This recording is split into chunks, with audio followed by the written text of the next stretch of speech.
Anne-Claire Coudray, audience explosive pour sa fin de saison sur TF1.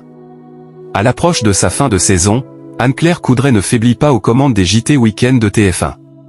Ce dimanche 22 juin 2025, elle a encore signé des audiences de haut vol. L'Iran, Israël et les États-Unis de Donald Trump ont écrasé l'actualité ce dimanche 22 juin 2025. L'allié américain de l'État hébreu a frappé 3 sites nucléaires iraniens, poussant Emmanuel Macron à réunir un conseil de défense dans la soirée. Ce basculement a fait la une des journaux du monde entier. Alors que les chaînes d'information étaient en édition spéciale tout au long de la journée, Anne-Claire Coudray a longuement couvert les bombardements américains dans son 13h puis son 20h. La moitié du 20h consacrée aux frappes américaines.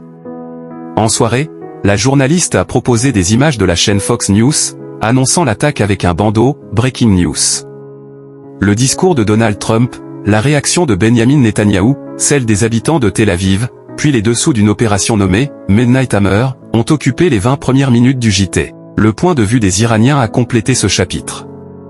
En plateau, l'éditorialiste géopolitique Pierre Serve a opposé 2 possibles scénarios suite à ce bombardement. Dans la seconde moitié du 20h, Anne-Claire Coudray a couvert la fusillade mortelle ayant éclaté dans un mariage du Vaucluse, l'abandon en Vendée d'une ancienne carrière abandonnée puis transformée pour stocker de l'eau, mais aussi les dérives liées aux médicaments anti-obésité. Anne-Claire Coudray explose la concurrence. Intouchable, la journaliste a rassemblé 5,60 millions d'individus, correspondant à une part d'audience à hauteur de 33,4%, ce qui constitue un record de saison sur cet indicateur.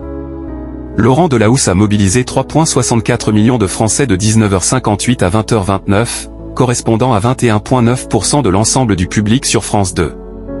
À la mi-journée, le 13h de TF1 a intéressé 4,89 millions de téléspectateurs, 42,3%. Anne-Claire Coudray sera encore aux manettes des JT lors des 2 prochains week-ends avant de s'accorder une pause estivale. Audrey Crespo-Mara, partie se ressourcer, prendra la relève dès le vendredi 11 juillet.